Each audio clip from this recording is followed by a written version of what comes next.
Laughter echoed through the mahogany-paneled courtroom, sharp and unforgiving.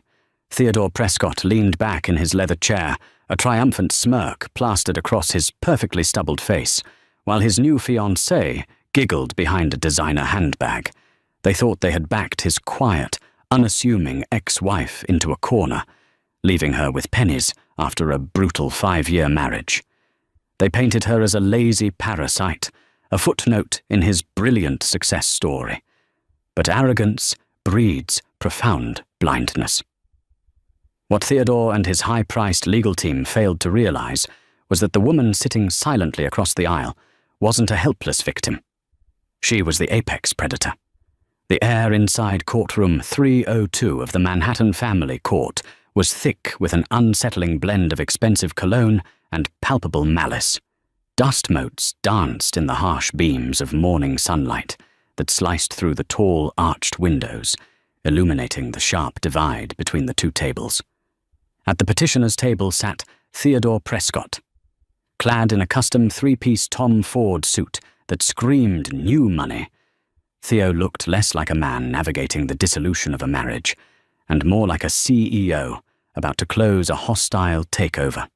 He possessed the kind of rugged, manufactured, handsome features that graced the covers of local business magazines that frequently lauded him as New York's rising star in luxury real estate development. Next to him sat Simon Fletcher, a notoriously aggressive divorce attorney known for his theatrical, often brutal, courtroom tactics.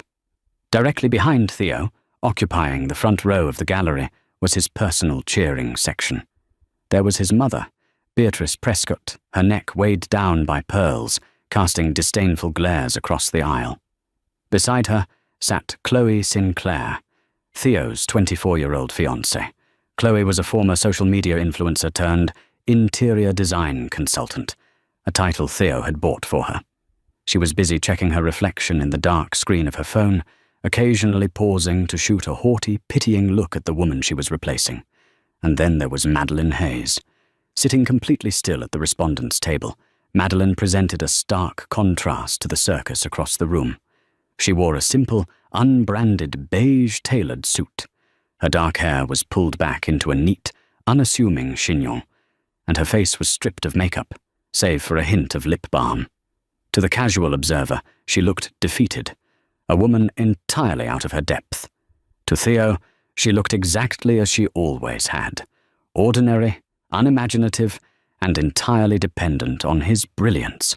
Judge Harrison Davies, a silver-haired jurist with a reputation for zero tolerance for courtroom theatrics, adjusted his glasses and peered over a mountain of manila folders.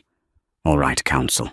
Let's proceed with opening statements regarding the equitable distribution of assets. Mr. Fletcher, you may begin." Simon Fletcher stood, buttoning his suit jacket with a flourish. He paced toward the center of the floor, commanding the room's attention. "Your Honor," Fletcher began, his voice dripping with practiced gravitas. "We are here today to finalize the dissolution of a marriage that has, for all intents and purposes, been entirely one-sided. My client, Theodore Prescott, is the sole driving force behind Prescott Developments, a firm currently valued at over $15 million.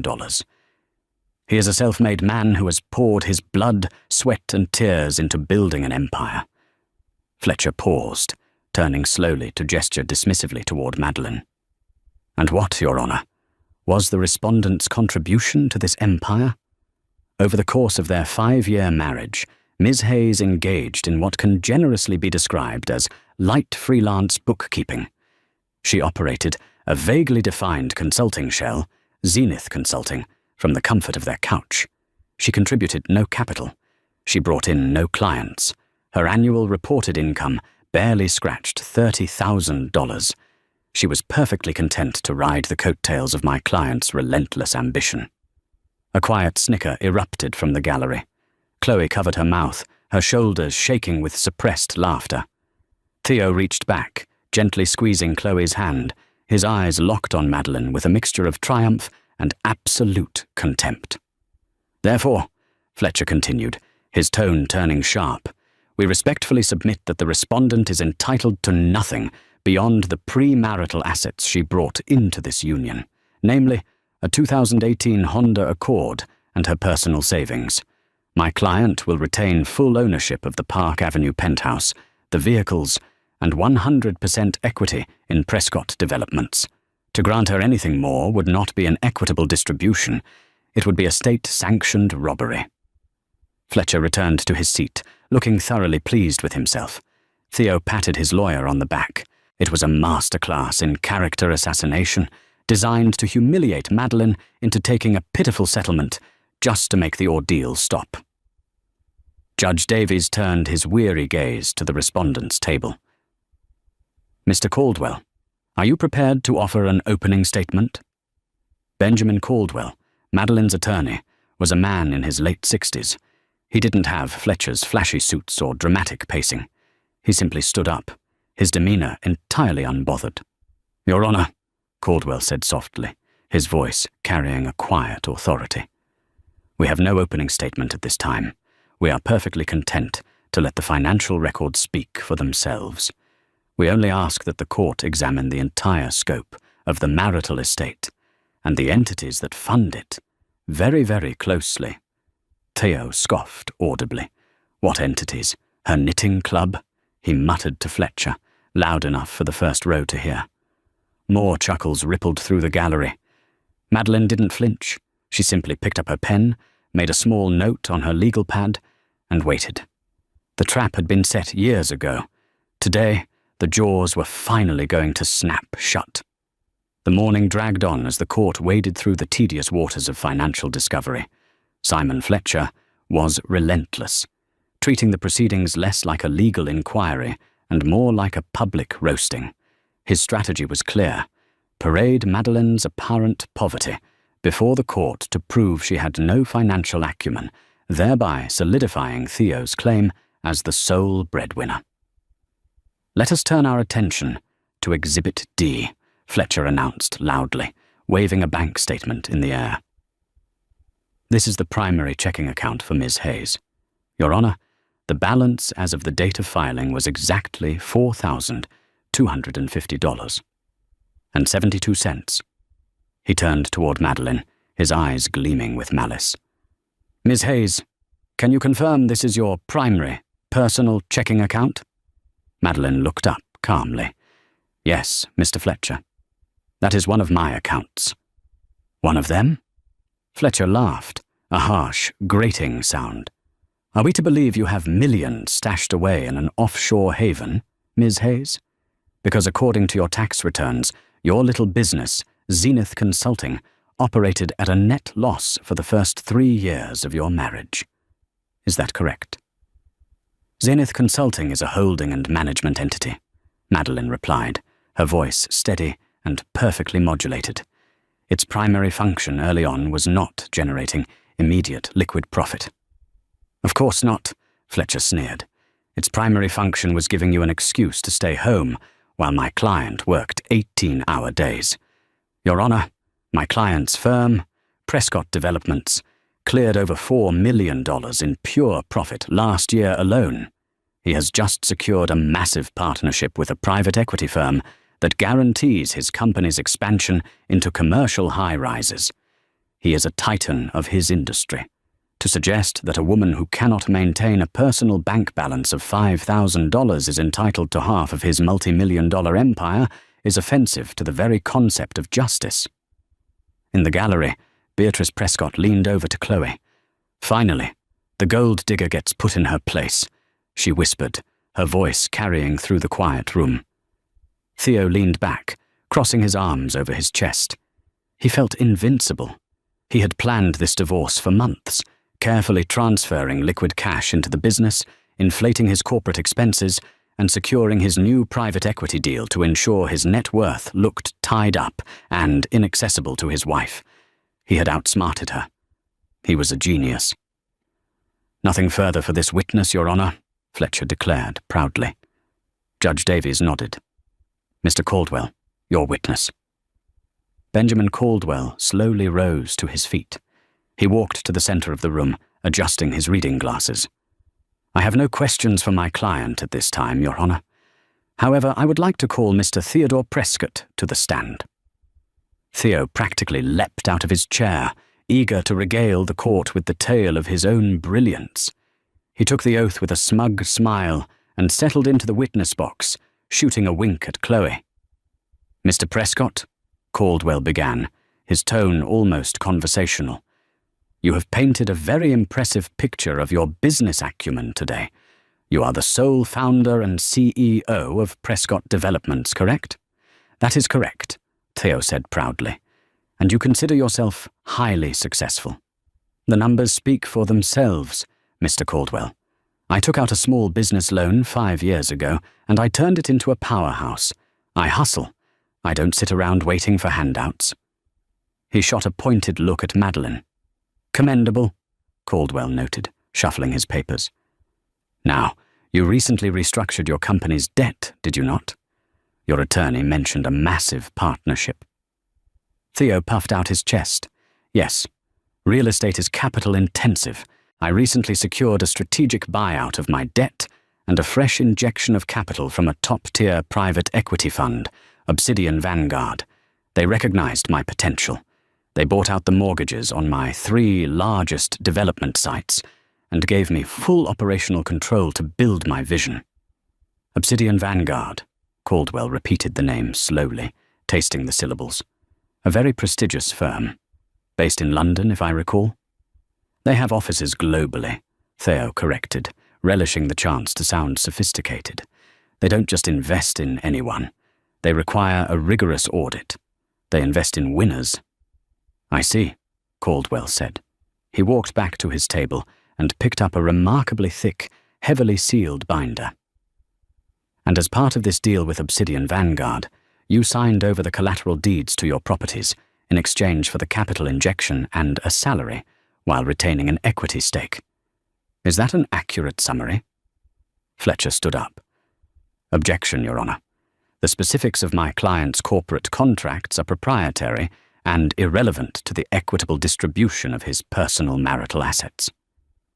"On the contrary, Your Honor," Caldwell countered smoothly. "The structure of this deal is the very crux of the marital estate. Mr. Prescott claims he owns Prescott Developments. We simply wish to verify who actually owns Mr. Prescott." Judge Davies narrowed his eyes, intrigued. "Overruled. You may answer the question, Mr. Prescott."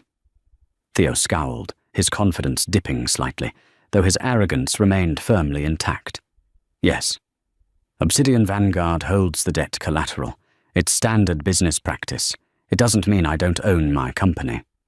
"Of course not," Caldwell said softly. He approached the witness stand and handed Theo a document. "Mr. Prescott, please look at the signature page of the master investment agreement you signed with Obsidian Vanguard 6 months ago." Theo snatched the paper, rolling his eyes.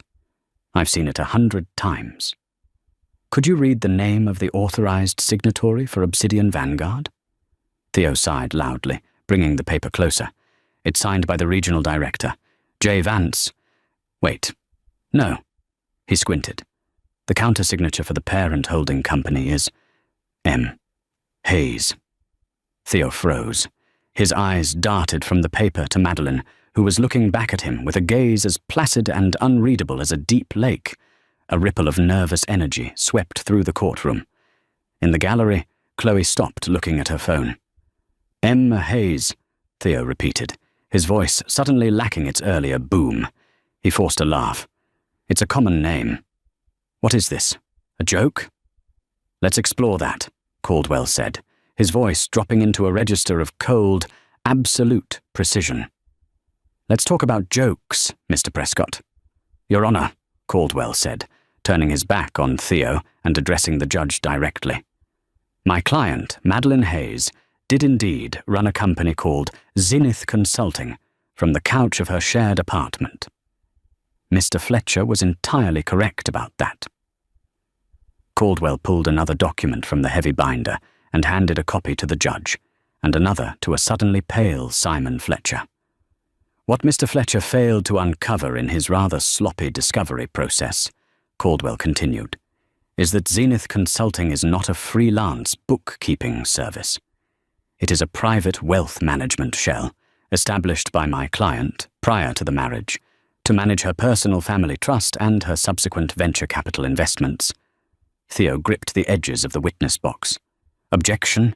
He's lying, Theo barked, forgetting courtroom protocol. Her family doesn't have money. She worked at a coffee shop when I met her. Mr. Prescott, contain yourself, Judge Davies warned, his eyes glued to the document in his hands. She was 22 and learning the value of ground-level labor at a subsidiary her family owned. Mr. Prescott, Caldwell clarified without missing a beat. Now, returning to the documents. Exhibit F, Your Honor. The corporate registry for Obsidian Vanguard. Fletcher was furiously scanning the pages, his hands beginning to tremble. This is a forgery. Obsidian Vanguard is a multi-billion-dollar European fund. It is indeed, Caldwell nodded. And as you can see on page 4, section 8, tracing the corporate veil, Obsidian Vanguard is a wholly owned subsidiary of Ethelgard Holdings, and Ethelgard Holdings is owned, in its entirety, by Zenith Consulting. The silence in the courtroom was absolute. It was a heavy, suffocating silence, the kind that precedes a massive storm. Theo stared at Caldwell, his mouth slightly open, the gears in his head grinding to a violent halt. "No," he whispered. "No, that's impossible. I met with the partners. I flew to London." "You met with my client's employees, Mr. Prescott," Caldwell corrected gently. "Employees who were instructed to evaluate your failing real estate business. You see, Your Honor, contrary to Mr. Prescott's glowing testimony, Prescott Developments was on the verge of bankruptcy 6 months ago. He had over-leveraged his assets, defaulted on 2 major loans, and was facing foreclosure on his properties." "Lies!" Theo shouted, his face turning an ugly shade of crimson. He looked wildly at his mother, who was sitting frozen, her jaw slack. "It is all in the financial disclosures, Your Honor," Caldwell said, ignoring the outburst. "My client, Miss Hayes, saw that her husband was about to lose everything. Rather than humiliating him by writing him a personal check, which she knew his fragile ego would never accept, she instructed her investment firm to bail him out. Obsidian Vanguard assumed his debts, restructured his company, and kept him on as a salaried CEO so he could save face." "You set me up!" Theo roared, pointing a shaking finger at Madeline. "You manipulative! You set me up! Mr. Prescott, sit down and be quiet." Judge Davies slammed his gavel, his voice echoing like a gunshot. The judge looked back at the paperwork, his eyebrows raised so high they nearly touched his hairline. He looked at Madeline, who still hadn't changed her expression. She simply sat there, hands neatly folded in her lap. "Let me understand this, Mr. Caldwell," the judge said slowly, tracing the flowcharts with his pen. "The petitioner, Mr. Prescott, is currently demanding full ownership of his company, Prescott Developments." "He is, Your Honor. But according to these signed contracts, he surrendered 90% of the equity in Prescott Developments to Obsidian Vanguard in exchange for debt forgiveness." "That is correct, Your Honor," Caldwell smiled, "and Obsidian Vanguard is ultimately owned by the respondent, Ms. Hayes." "Yes, Your Honor." Judge Davies let out a breath that sounded suspiciously like a laugh. He looked down at Simon Fletcher, who looked as though he might be physically ill. "Mr. Fletcher, it appears your client does not own a $15 million empire. It appears your client is, in fact, an employee of his wife." A loud, strangled gasp escaped from Chloe Sinclair in the gallery. The designer handbag slipped from her lap, hitting the wooden floor with a dull thud. Theo looked like he was suffocating. He tugged at his silk tie, his chest heaving. "The Penthouse," he stammered desperately, grasping at straws. "We still have the Penthouse. I bought that. My name is on the mortgage." Benjamin Caldwell offered a smile that lacked any warmth. "Ah, yes. The Park Avenue Penthouse. I'm glad you brought that up, Mr. Prescott. Let's talk about where you live." The phrase, "let's talk about where you live," hung in the cavernous space, of courtroom 302 like a guillotine waiting to drop. Theodore Prescott's smug facade had entirely evaporated, replaced by a sheen of cold sweat that caught the harsh fluorescent lighting above the witness stand. He gripped the wooden railing, his knuckles turning a stark, bloodless white. "The penthouse is mine," Theo repeated, though his voice lacked its previous booming authority. It sounded thin, desperate, like a man trying to convince himself of a reality that was rapidly slipping through his fingers. "I hold the deed. My name is on the mortgage with Manhattan Sovereign Bank. I pay $50,000 a month to maintain that property. You can't touch it." Benjamin Caldwell, Madeline's attorney, adjusted his glasses and offered a slow, almost pitying nod. He turned to the judge, his demeanor as unruffled as a calm sea. "Your Honor, Mr. Prescott is partially correct. His name is indeed on the mortgage documents for the property located at 432 Park Avenue. He purchased the property 2 years ago for an agreed sum of $8 million, putting down a cash deposit of $1.5 million. Simon Fletcher, Theo's attorney, stood up, attempting to salvage some shred of his client's dignity. "There you have it, Your Honor. A clear-cut marital asset, purchased primarily by my client's hard-earned capital. Given Ms. Hayes's hidden financial advantages, we believe my client should retain exclusive rights to his primary residence." "Mr. Fletcher, I strongly advise you to let me finish before you make further demands on behalf of a man who doesn't even own the chair he sits in at work," Caldwell interjected smoothly, a dangerous edge creeping into his polite tone. He reached into his seemingly bottomless briefcase and pulled out another heavily tabbed folder. "Your Honor, I direct your attention to Exhibit G, the capital origination report for Mr. Prescott's $1.5 million down payment." Judge Davies accepted the folder from the bailiff, his eyes scanning the top page. A low whistle escaped the judge's lips. "Mr. Caldwell, am I reading this correctly?" "I believe you are, Your Honor," Caldwell replied. Mr. Prescott did not use his personal savings for the down payment on the Park Avenue penthouse. He authorized a discreet corporate wire transfer from the operational reserve accounts of Prescott Developments. Theo jolted in the witness box. "It was an owner's draw. I am the CEO. I am allowed to take a draw against future profits." "You are allowed to take a draw if you are the sole equity owner, Mr. Prescott," Caldwell corrected, his voice echoing sharply across the room. "But as we established mere minutes ago, you surrendered 90% of Prescott Developments to Obsidian Vanguard 6 months prior to purchasing that penthouse to save yourself from bankruptcy. You took $1.5 million from a company you didn't own. In the financial sector, we do not call that an owner's draw. We call it corporate embezzlement." A collective gasp rippled through the gallery. Chloe Sinclair, who had just managed to retrieve her dropped designer handbag, let it fall to the floor once again. She stared at Theo, her meticulously contoured face twisting in horror. Beatrice Prescott pressed a trembling hand over her pearl necklace, her mouth opening and closing like a landed fish. "Objection!" Fletcher shouted, though he sounded panicked. "This is a family court proceeding, not a criminal tribunal. The origin of the funds does not negate the fact that the deed is in his name." "I am well aware of the jurisdiction of this court, Mr. Fletcher," Judge Davies growled, glaring down from the bench. "But I will not divide assets procured through potentially fraudulent corporate transfers. Overruled. Proceed, Mr. Caldwell."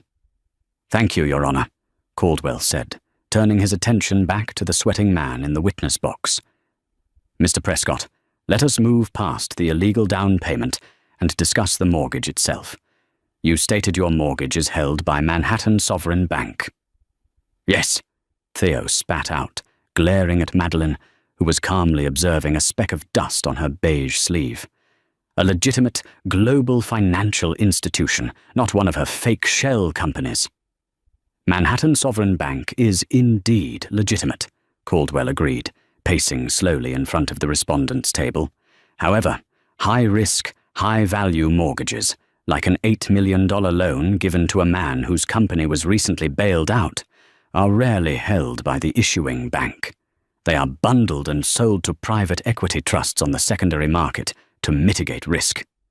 Theo's eyes widened, a horrifying realization dawning on him. No. Yes, Mr. Prescott, Caldwell said, his voice dropping to a dramatic whisper. 1 month after you closed on the Penthouse, Manhattan Sovereign Bank sold your mortgage to a private holding firm called the Whitmore Endowment. Care to guess who acts as the sole trustee and primary beneficiary of the Whitmore Endowment? Caldwell didn't wait for an answer. He turned to the judge. Exhibit H, Your Honor. The incorporation documents for the Whitmore Endowment. It is managed exclusively by Zenith Consulting, which means, Your Honor, my client, Madeleine Hayes, is the sole proprietor of her husband's mortgage. The silence in the courtroom was deafening, heavy with the weight of absolute, undeniable defeat. To summarize, Caldwell continued, savoring every syllable. Mr. Prescott used my client's corporate funds to illegally purchase a penthouse and now pays $50,000 a month in mortgage payments directly into a trust fund owned by my client. He is quite literally renting his lifestyle from his wife while pretending to be a self-made titan. You, Theo choked out, pointing a trembling finger at Madeleine. You vicious, calculating. You let me strut around. You let me think I was winning. You smiled at me every night at dinner while you held the leash. You built the leash yourself, Theodore. Madeleine spoke for the first time. Her voice was soft, melodic, but it carried the chilling permanence of a steel blade. She didn't raise her voice. She didn't have to. The entire room strained to hear her. I simply refused to hand you the scissors. In the gallery, the illusion completely shattered. Chloe Sinclair stood up, her face flushed with fury and embarrassment.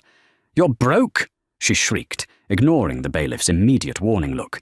You told me you were buying me a villa in Tuscany next month. You told me she was a penniless loser. Chloe, please, sit down, I can fix this, Theo pleaded from the stand, his polished image entirely destroyed. He looked like a cornered rat in a bespoke suit. Fix it?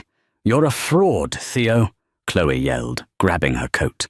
I'm not spending the best years of my life with a man who is secretly an employee of his ex-wife.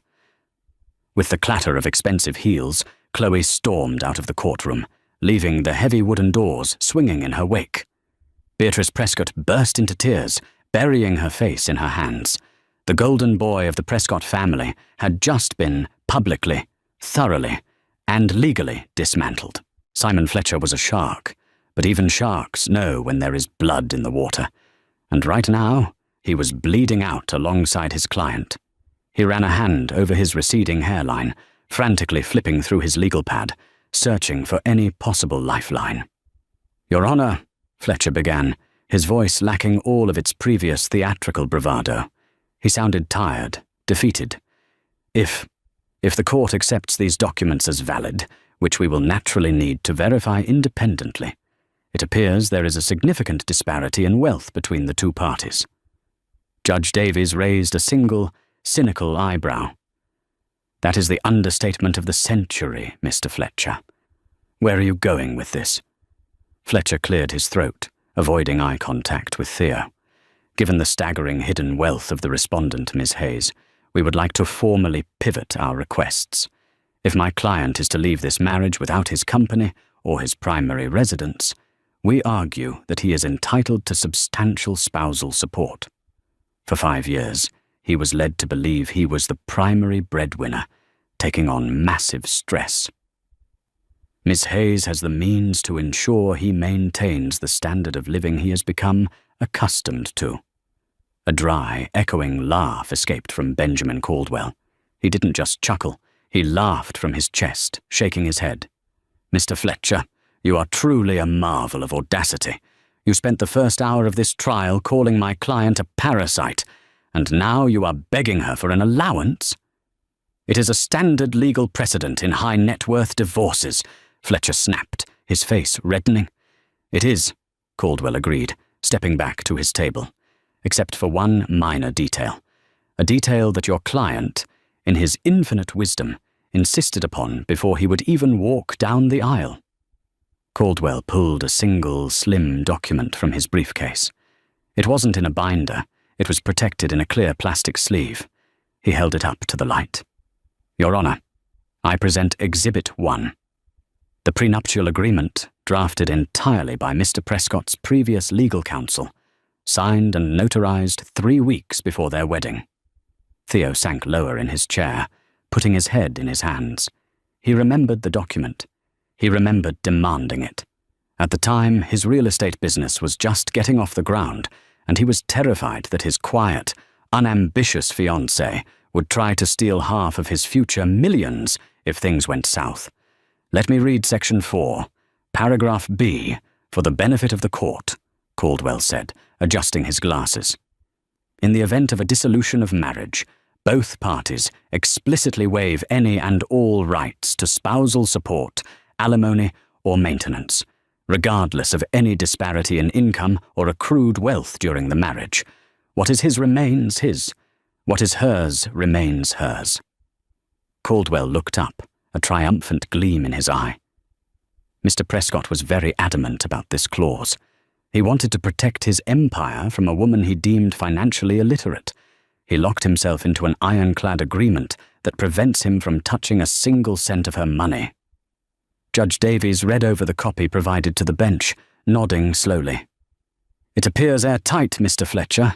Your client drafted this himself. He made his bed." "There is more, Your Honor," Caldwell interrupted, his tone turning deadly serious. "Mr. Prescott didn't just want to protect his money. He wanted to control his wife's behavior. Section 6 of the same prenuptial agreement outlines an infidelity clause. It states, unequivocally, that if either party is proven to have engaged in an extramarital affair, they immediately forfeit their rights to any joint bank accounts and assume 100% liability for any joint debts accrued during the marriage." Fletcher jumped up. "There is no proof of infidelity. My client's relationship with Ms. Sinclair began after the separation." "Mr. Fletcher, please," Caldwell sighed, waving a hand dismissively. "We are long past the point of insulting this court's intelligence." He handed a thumb drive to the bailiff. "Exhibit J, Your Honor. A compilation of date-stamped photographs, hotel receipts, and private text messages spanning the last 2 years. Furthermore, we have bank statements showing Mr. Prescott used the joint checking account, the one Ms. Hayes occasionally deposited her freelance money into, to purchase a $60,000 diamond engagement ring for Ms. Sinclair 3 months before he even filed for divorce." The judge slammed his hand down on the desk, his patience entirely exhausted. "Mr. Prescott, is this true?" Theo didn't answer. He couldn't. He stared blankly at the mahogany grain of the witness stand, his world having violently collapsed inward. He was bankrupt. He was homeless. He was legally barred from asking for a dime. And because of the infidelity clause he himself had demanded, he was now solely responsible for the massive, outstanding debts he had accrued on their joint credit cards he had maxed out to fund his secret vacations with Chloe. "It seems we have a clear picture of the marital estate," Judge Davies said, his voice dripping with disdain.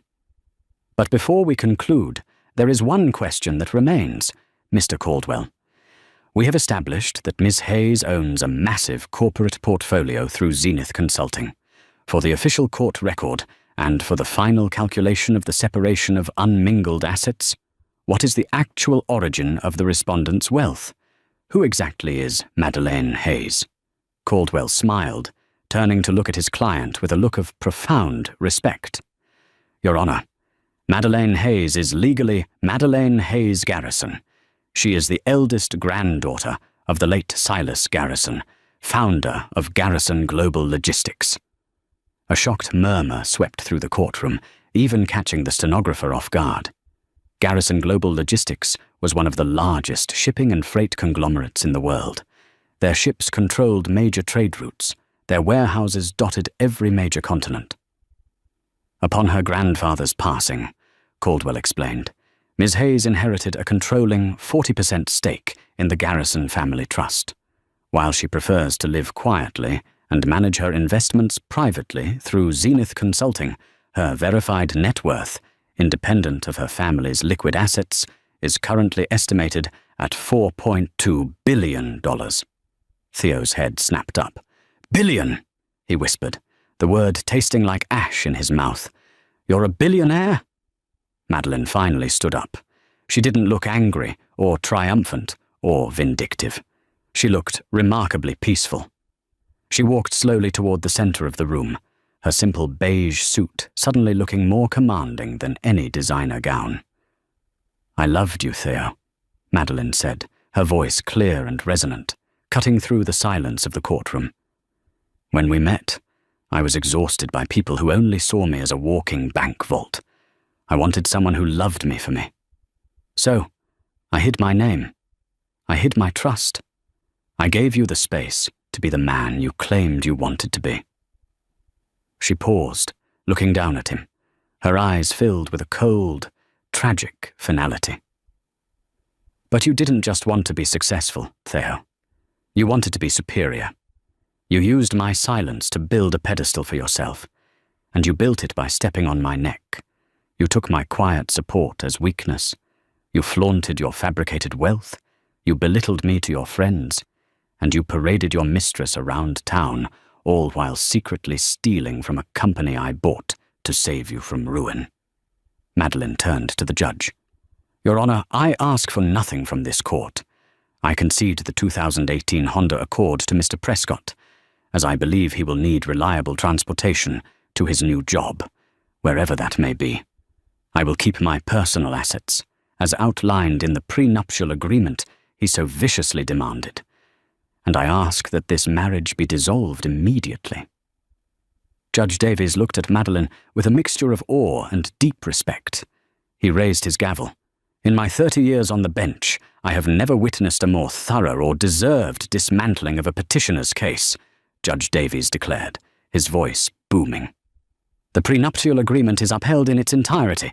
All debts accrued during the marriage are hereby assigned solely to Mr. Prescott, due to his admitted and proven violations of the infidelity clause. The corporate structures remain as contracted. This divorce is granted." The gavel slammed down with a resounding, final crack. The sound echoed in Theo's ears, a harsh, unforgiving drumbeat, signaling the absolute end of his empire.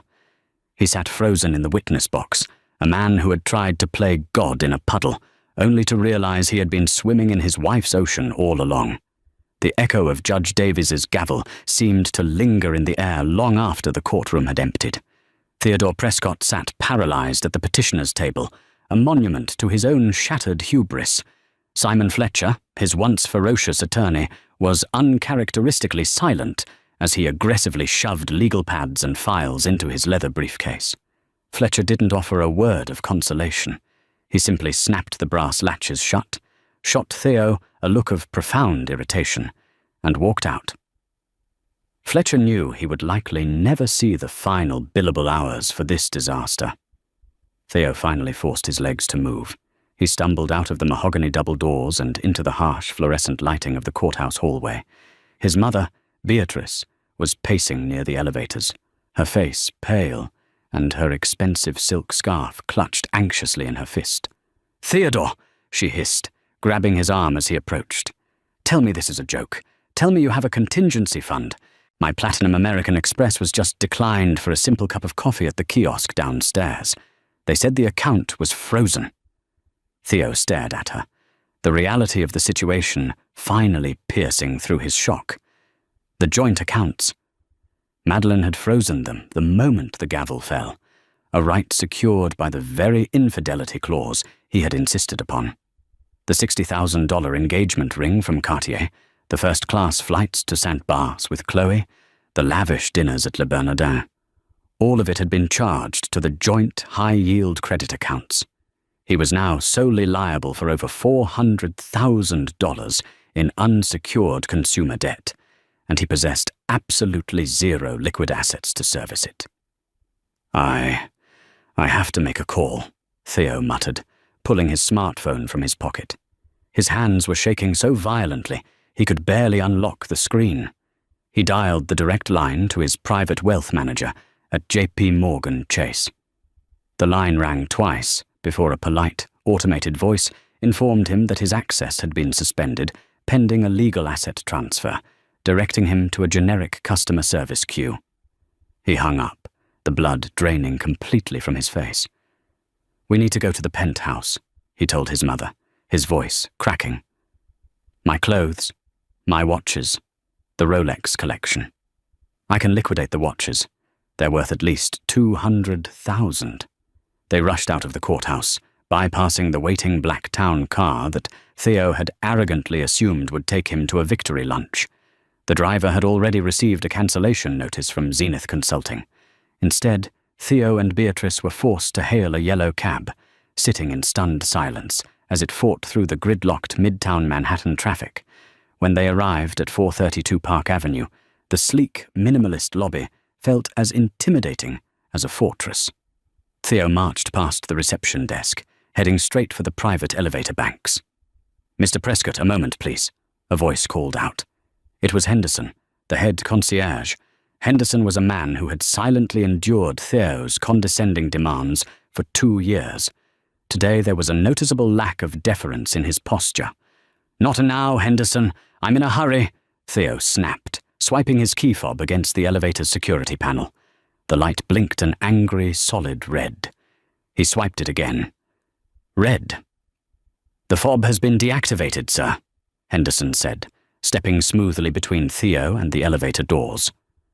"I received a call from the Property Management Division of the Whitmore Endowment 30 minutes ago. You are no longer authorized to access the premises." "I live here," Theo shouted, his voice echoing off the Italian marble walls, drawing the stares of 2 wealthy residents in the lobby. "My belongings are up there." "The Whitmore Endowment anticipated this," Henderson replied, his tone perfectly polite and utterly unyielding. He gestured to a stack of 4 large, heavy-duty cardboard boxes sitting near the service entrance. A bonded packing crew was dispatched this morning. They were instructed to carefully box all items purchased exclusively with your personal funds prior to the marriage: your clothing, your personal toiletries, and your college diploma. "My watches," Theo demanded, a cold sweat breaking out on his forehead. "There's a customized safe in the master closet. Where are my watches?" According to the inventory manifest provided by Zenith Consulting, the Rolex and Patek Philippe timepieces were purchased using funds from the Prescott Development's operational account, Henderson stated, reading from a tablet. "As those funds were corporate property belonging to Obsidian Vanguard, the assets have been seized to offset corporate embezzlement. The police will be called if you attempt to trespass, Mr. Prescott. Good afternoon." Theo stumbled backward, the polished marble floor suddenly feeling like a sheet of ice. He was completely, irrevocably locked out of his own life. Beatrice let out a muffled sob, leaning against the lobby wall for support. The following Monday delivered the final, fatal blow. Theo, desperately clinging to the delusion that he could somehow salvage his position as CEO of his company, walked into the glass-walled offices of Prescott Developments in the financial district. His name was still on the wall in brushed steel letters. He didn't make it past the reception desk. 2 burly security contractors were waiting for him, flanked by David Croft, a senior executive from Obsidian Vanguard, whom Theo had always assumed was a subordinate. "Theodore," David said, his voice devoid of any warmth, "we are executing the morality and gross misconduct clauses of your employment contract.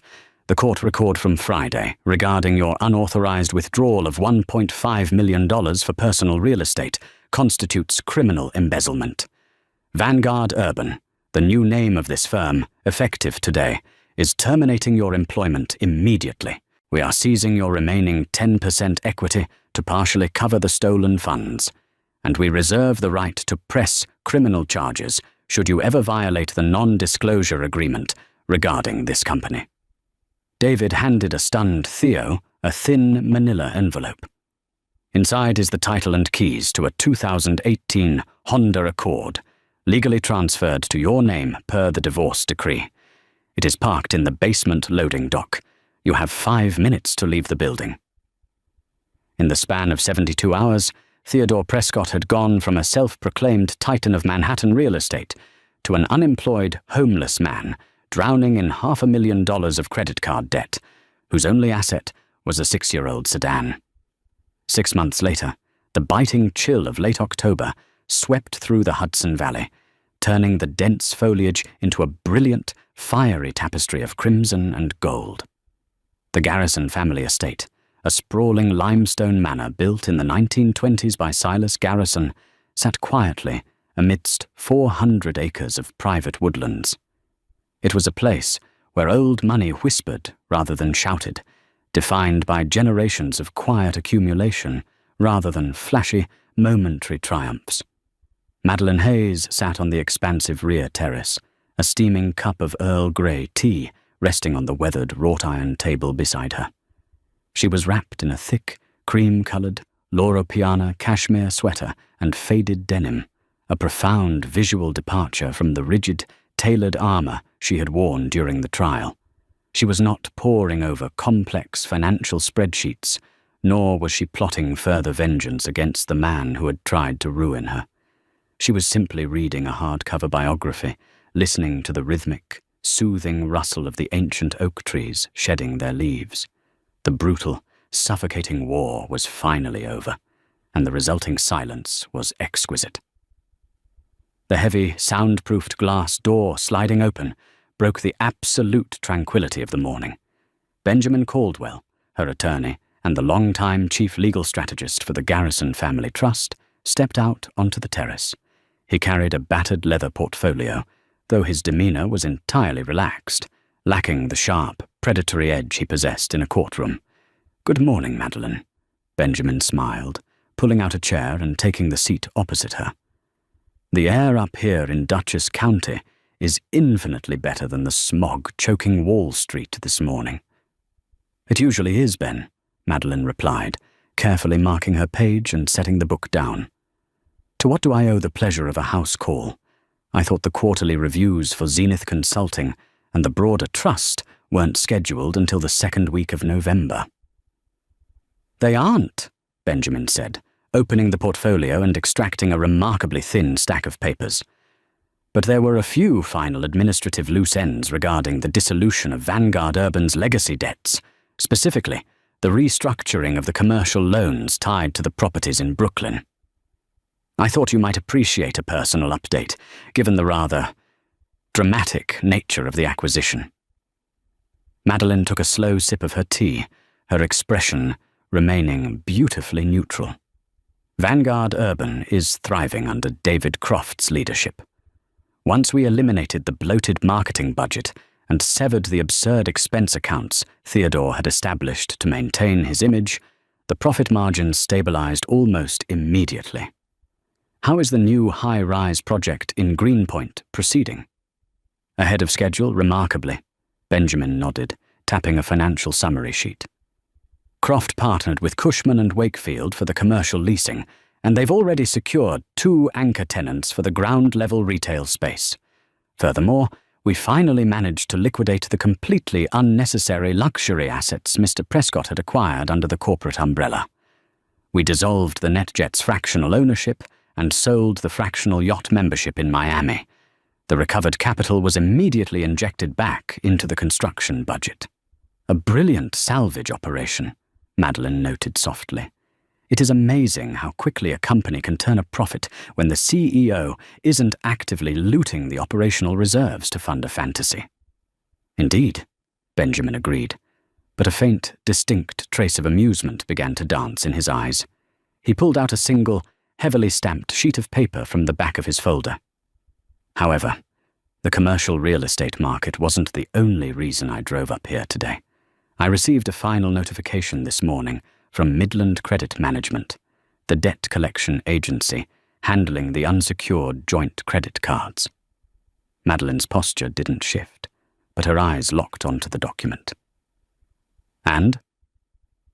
"The debt has been formally isolated and attached solely to Mr. Prescott's Social Security number, completely severing any remaining financial ties to Zenith Consulting. Benjamin explained, leaning back in his chair. It seems Theodore has finally recognized the gravity of his situation and secured steady employment to begin garnishment payments. Madeline looked out over the rolling, forested hills of her estate. Where did he land? After his reputation was so thoroughly and publicly torpedoed in the Manhattan commercial sector, he found it impossible to secure a position at any reputable firm, Benjamin said, his voice dropping into a clinical, factual register. He is currently working as a mid-level residential leasing agent for a high-volume, low-tier property management firm in Newark, New Jersey. From what my investigators gathered, he specializes in renting out garden-level studio apartments and walk-ups. Madeleine absorbed the information in silence. She felt no sudden spike of malicious joy, no overwhelming sense of vindictive triumph. She only felt a profound, settling peace. Theodore had always measured a person's worth entirely by the height of their pedestal, the exclusivity of their zip code, and the bespoke tailoring of their suit. He was now living exactly the life he had so deeply feared, interacting daily with the very working-class people he had ruthlessly mocked. "Does he still drive the Honda Accord?" she asked quietly, recalling the final asset she had allowed him to keep. "He does," Benjamin confirmed. "The transmission is reportedly slipping, but it gets him across the bridge. And, if you were curious regarding the collateral damage, Miss Sinclair officially ended her engagement to him approximately 48 hours after the trial concluded. She relocated to Miami, attempting to re-enter the luxury influencer space. However, the public nature of the court transcripts heavily damaged her brand. She was recently denied membership at the local Soho house and is currently struggling to find new sponsorship." Madeline closed her eyes, letting the crisp autumn sun warm her face. The universe, it seemed, had a remarkable way of balancing its own scales when given the proper push. "Let it go, Ben," Madeline said, her voice barely above a whisper, yet carrying the absolute weight of a finalized verdict. "Close the files on Theodore Prescott, box them up and put them in the deep storage archives. He is no longer a factor in the Garrison Trust, nor will he ever be a factor in my life again. He wanted to live in a world where only the ruthless survive, where power is the only currency that matters. He simply forgot to check who actually owned the jungle before he started roaring." Benjamin closed the leather portfolio with a soft, definitive snap. "As you wish, Madeline. The past is officially buried. The accounts are closed." Madeline opened her eyes and looked at the sprawling, multi-billion-dollar empire that stretched out invisibly before her. An empire she governed not with loud boasts, aggressive posturing, or flashy displays of wealth, but with cold competence, brilliant strategy, and absolute, unshakable control. She picked up her book, found her page, and slipped back into the quiet, luxurious comfort of being exactly who she was. The apex predator had returned to her sanctuary, leaving the scavengers to fight over the bitter scraps of a fabricated fallen kingdom. The courtroom saga of Madeline Hayes and Theodore Prescott serves as a stark reminder that true power rarely feels the need to announce itself. Arrogance, driven by insecurity, relies on the loud clatter of designer labels, leased penthouses, and public boasts to create an illusion of invincibility. Theodore built a house of cards on a foundation of unearned ego, mistaking his ex-wife's quiet support for weakness and her financial discretion for poverty. In the end, his brutal downfall was not merely an act of vengeance, but a masterpiece of calculated inevitability. Madeline did not have to destroy him. She simply removed the invisible safety nets she had placed beneath him, allowing his own greed and narcissism to pull him into the abyss. The story concludes with a timeless truth. The loudest voice in the room is often the most fragile, and the quietest observer is frequently the one holding all the cards.